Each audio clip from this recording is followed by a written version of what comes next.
Hi, welcome to our channel of IGNOU Audiobooks, Indira Gandhi National Open University, School of Performing and Visual Arts, SOPVA, Certificate Postgraduate Certificate Programs, Certificate in Visual Arts Applied Arts, CVAA, OVA 001 Indian Culture Heritage, Block-1 Introduction to Indian Culture, Unit-3 Religion, Society and Culture. And Culture 3.1 Introduction Defining Society and Culture. Of the two tovares, society and culture, culture is the most difficult word to define. If a man is not regarded as conscious and regarded as an object of consciousness, it would be easy to distinguish Mr. X from Mr. Y. In other words, if man is perceived as an item, them as person, then the distinctions become easy. Shall we similarly seek to identify cultures by their geographical boundaries, underlining the role of Hindu religion in the formation India as a nation? Radhakumud Mukherjee argued, the name Bharatvarsh is thus not a mere geographical expression like the term India. It signifies the complete accomplishment of the work initiated by the Aryan forefathers, colonizing the whole country and bringing its different parts under the unifying discipline of a common culture and civilization. Bharatvarsh is thus another name for Aryanized and Hinduist India. 3.2 Perspectives on culture. In contrast to this unified view is the evolutionary perspective, which underlines the synthetic and synthetic processes inherent in a multicultural situation. The complex history of the subcontinent experienced the coming together of a variety of cultural streaming drawn from different civilizational traditions. All communities, Hindu, Muslim, Christian or Parsi, experienced the influence of this multiple cultural interaction.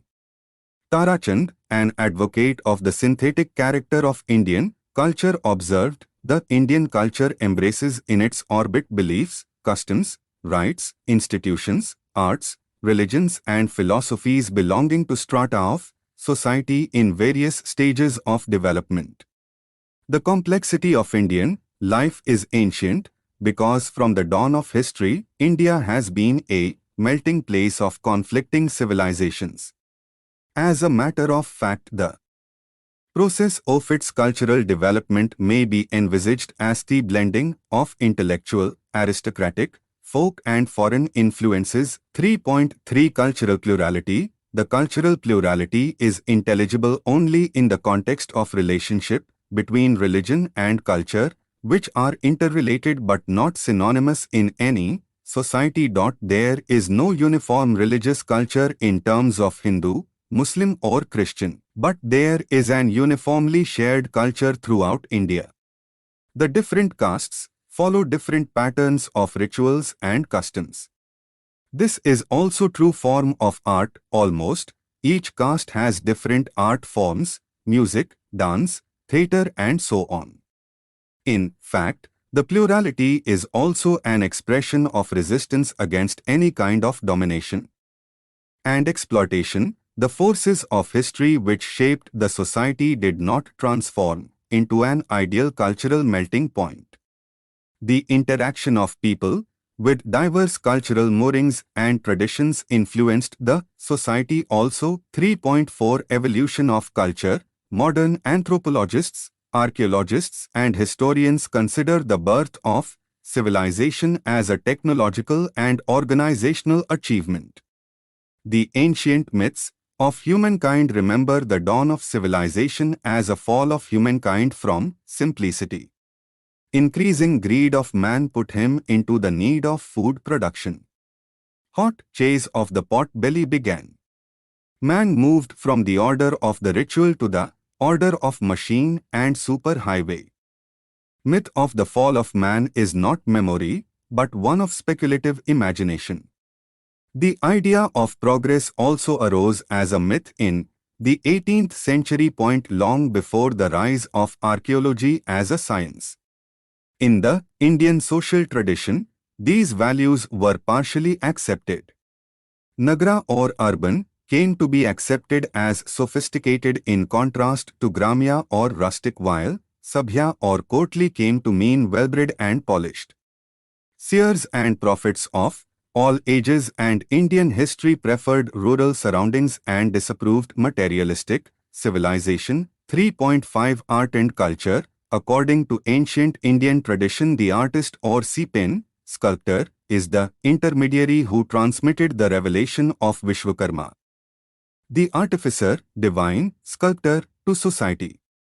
The art or silpa included ritual, skill, craft and imagination. Silpin was a member of an artisan caste, a guild or a court, and the groups were an integral part of the larger social order.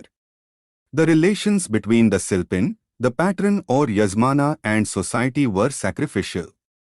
For example, construction of the Vedic sacrificial altar or Vedi within a series of concentric magic circles was the activity. The building of the altar was a symbolic reconstruction of the dismembered cosmic man, from whose limbs the divisions of the society sprang. The altar was a throne to be occupied by the individual gods to whom the sacrifice was addressed. The right united the human domain of whole society with the divine inside the sacred dimension of a tabernacle, a tent or sanctuary. The patron commissioning a temple, shrine, palace or city was the sacrificer who selected a priest as his sacrificer. The priest assumed the role of architect and the overseer of silpin hierarchy, the maker of the building, the surveyor, the sculptor, the plasterer and the painter. The artist's role was to restore the unity of society, which is lost. Culture in its broadest sense is a search for meanings and values. It refers to the common orientation of a group of creative appreciative persons towards the formation or discovery of such values. This orientation can take the form of religion, philosophy, art, political or social system and so on. 3.6 Religion and culture. Intellectual climate of India between 6th and 3rd centuries BC was characterized by rise of Buddhism, schools of metaphysics and ascetic sects. The new urban man felt increasingly alienated from nature. Social discipline created an anxiety, resulting in nonconformism. There was withdrawal into the forest to recover the sense of identity. Upanishads were composed. Renunciation became a virtue. Caves served the needs of monks and laymen in search of ideal environment to practice meditation. Brahmanic religion reasserted itself by the end of the century AD. The cave sanctuary of Buddhism resulted in Chatyas while that of the Brahmanic religion produced the Hindu temple. Now that the temple was constructed of slabs of stone, sculpture itself had to be modified to fit the new scheme. Religious devotion, different from monastic meditation, demanded imposing structures and focused the attention of worshipper on a complicated mythology. The tower of the temple combined the expression of both religious and temporal power. It became the emblem of a dominant ruling power of the king as well as the symbol of contact with God established by the king. 3.7 Media and culture. Art in all its form, storytelling, dance, chanting, image-making, is a social activity which balances tensions within the collective. Plurality as an expression of resistance has ensured the stability of our society on the principle of coexistence of social inequalities. Tensions arising out of progressive division of labor, intercaste, rivalry, inequality in hierarchical status and disputes over property have been healed by the unifying function of art. For example, village India is very active during seasonal festivals. Any festival, with its oracles, trance dances, and collective rapture is a restorer of collective unity. All Indian cultural media ultimately derive from social culture. Brahmins have enjoyed a ritual monopoly in the Sanskrit medium while potters, weavers and basket makers have been vernacular cultural performers.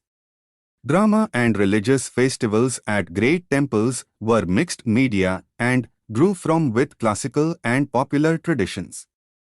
Popular intercaste media emphasized devotional religiosity, which included bhajans, recitals or dance dramas, from epics and Puranas, Ram Leela, and folk dances on the festival days. 3.8 Cultural synthesis. Human species was given the name Homo sapiens. In course of time the same, human species was designated Homo faber, man, the maker. There is another label called Homo ludens, which means man as player, play to be understood as a cultural phenomenon. The play element is found in language, law, war, art, poetry and philosophy. The play demands application, knowledge, skill and strength. The more difficult the game, the greater the tension in the beholders. The primary thing in a competition is a desire to excel others and not a desire for power or will to dominate. To dare, to take risks, to bear uncertainty and to endure tension are the essence of play spirit. We want to be honored for our virtues. In order to excel, one must prove one's excellence. In order to merit recognition, merit must be made manifest. Competition serves to give proof of superiority. About Indian culture there are two diametrically opposite views. One is the segmented view of culture in terms of religion. A Hindu view of culture, a Muslim view of culture or a Christian view of culture etc. or in terms of religion, Bengali, Assamese or Tarni culture and so on. The second view is that Indian culture is composite. Gurudev Tagore highlighted India's culture as a living organism, thus the Aryan, the non-Aryan, the Dravidian, the Hans, the Pathans, and the Mughals.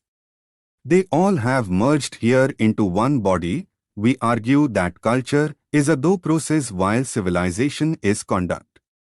We have also thought that our culture can remain pure even if our conduct suffers degradation. The need to establish the interrelationship between the two is important. For a long period, science has not been viewed as part of a culture. Even though science and OSC culture are after all products of the creative expression of human minds, OSC role to neutralize the negative elements of a market economy. A sense of dignity and sense of self-confidence of among people is necessary to have control over lives as well as environment. There will be neither sustainable economic growth nor social progress and durable peace if they are not in tune with our cultural heritage. 3.9 Cultural diversity and its expression. The world has moved into the next millennium. Fears are expressed about the future of creative diversity and the plural character of culture. The change is being witnessed through media resolution, post-industrial technologies and global communication networks. Number of scholars are talking about the clash of civilizations and the end of history. Hegemony of every kind, political, economic, and cultural are anticipated. People world over are looking to India to see whether, with its 5,000 years of uninterrupted civilization, India can provide answers for social harmony and respect for creative diversity. India's great heritage have inspired Indians as well as others who came to be associated with. India is a country of over billions people, 18 languages, 1,700 dialects, 4 main castes, thousands of subcastes and 5 main religions. This cultural diversity is accompanied by immense biological diversity also. India is one of the 12 identified mega biodiversity centers of the world. Among the finest expressions of India's culture, the Ramayana, the Mahabharata, the Vedas and the Upanishads are rooted in the family, the villages, religious practices and agricultural modes of production. Indian arts are crafts are illustrious expressions of Indian religions and spiritual experiences. The renewal that has taken place found expression in Sufism, Vaishnavism and writing of Kabir, Nanak, Namdev and other Bhakti saints. The cultural renaissances of the 19th and 20th centuries are also deeply rooted within Indian social and cultural traditions. Poet Iqbal in his Sare Jahan Se Achha claims that there is something that does not allow the Indian continuum to perish. Let us hope that Indian art, life, and thought shall find new expressions in the 2pt century. 3.10 Summary: Culture is an integral part of our lives. It gives a certain identity to a human being. Times. In this unit, we have tried to define the meaning and role of culture in our lives. Despite of having all types of diversities, culture teaches us to be unite. As Jawahar Lal Nehru expressed it in these words, unity in diversity. Unity of heart and mind inspires to work together. This experience is the One Life foundation of Indian culture. Thank you. Subscribe to our channel for more updates, and we will see you with the next chapter.